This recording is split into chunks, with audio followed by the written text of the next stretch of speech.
I recently made a video about 10 things I wish I would have known before going on a Disney cruise for the very first time. So to make it even better, I'm going to share with you 10 more things that I didn't include on that video so you can be fully prepared and know exactly what to expect on your next Disney cruise. Just keep in mind that this is part 2 of that video, so if you haven't watched it, go back and watch it and then come back to this one later.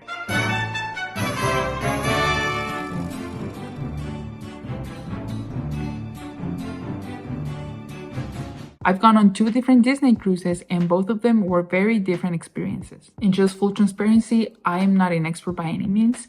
This information is just based on personal experience. With that being said, let's jump into the first thing, which is arriving a day or 2 early to the port city. This is one of those underrated tips that can truly transform your cruise experience. Most people don't realize how risky it is to fly on the same day that your ship departs. Planes get delayed, luggage gets lost, and traffic to get to your port city can be very unpredictable. And I can talk from personal experience. Plus, think of all the stress you're eliminating by just getting there a couple days early. So there's that. Now let's talk about the second thing, which is boarding your cruise early to maximize your first day. When you buy your cruise, you'll get a port arrival time. I suggest to try to get the earliest time slots available. The sooner you board, the longer you'll have to explore the cruise on day 1. See where everything is and actually enjoy it. If you've never been on a cruise before, trust me, you'll have a lot to explore. It's a completely new experience, so you'll need time to see where everything is, getting familiar with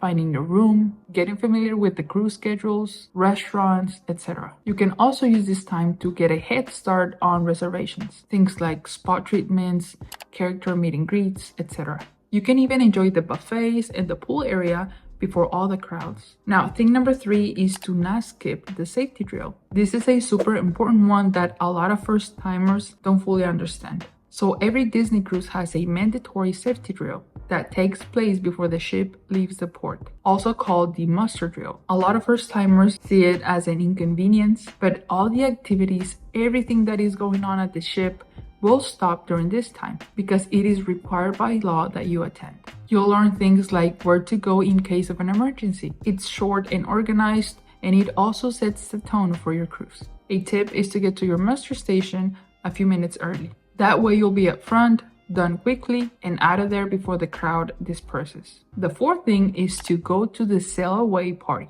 A lot of first-timers don't even know that there's a sail away party. I say this because I was one of them. When you go to a Disney cruise for the very first time, you'll feel like you have to do everything before the ship leaves the port, which is part of the excitement, but right after the muster drill, the ship starts to get ready to leave the port. The first time we went on a Disney cruise, we were at our balcony in our room, looking at the ocean and seeing everything while the ship was leaving the port. And we didn't realize that there was a sailing away party going on at that time, so we missed it. It wasn't until our second Disney cruise when we learned about it. So we went and it was such a cool experience. This is the way that Disney kicks things off to get your cruise started.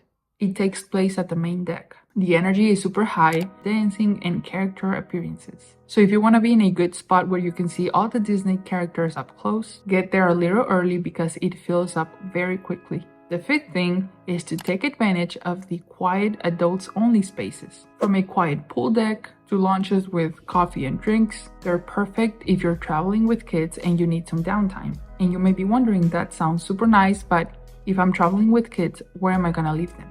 Well, in case you didn't know, Disney cruises have kids clubs, and trust me when I tell you that kids love them.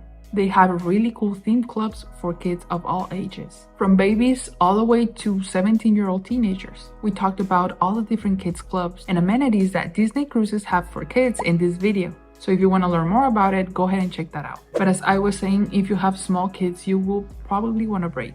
While your kids have fun at the kids clubs, you can enjoy some time at the adults only spaces. Now, thing number 6 is to skip the Wi-Fi. One of the biggest shocks for first-timers is how expensive Wi-Fi is on Disney cruises. Your cruise vacation does not come with Wi-Fi. You'll have to purchase it separately and it is not cheap.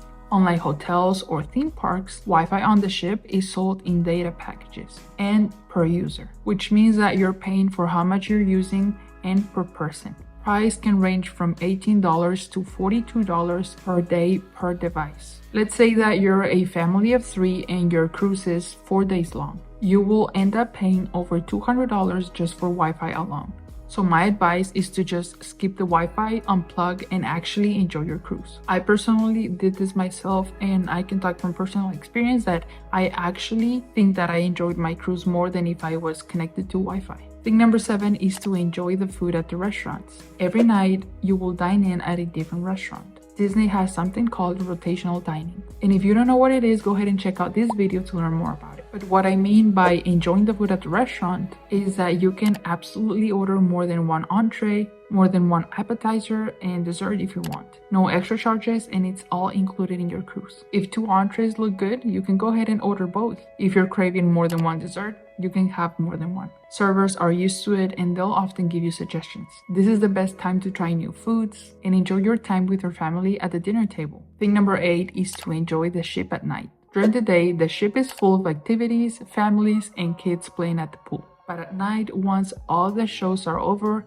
and the younger kids go to bed, the ship takes on a completely different atmosphere. Hallways and decks that were packed during the day feel more calm and peaceful, definitely quieter and more relaxed. Characters sometimes make appearances at night in their evening outfits, which is really nice to see. Now, thing number 9 is to wake up early at least once. I know it's tempting to sleep in, and after all, you're on vacation, but setting your alarm early at least one day can allow you to do experiences that a lot of people miss, like catching a sunrise at sea, enjoying the ship without crowds, getting a head start at the different ports, or use this time to take family photos. Do all of these things before the chaos begins, plus the fact that you can maximize your day. Now, thing number 10 is to use your last day wisely. A lot of people treat it as pack and leave, but in reality, if you're not rushing to catch a flight, you can absolutely take your time to get off the ship. Enjoying a sit-down breakfast instead of grabbing a bite at the buffet, you can actually head to your assigned restaurant for a final meal with your servers.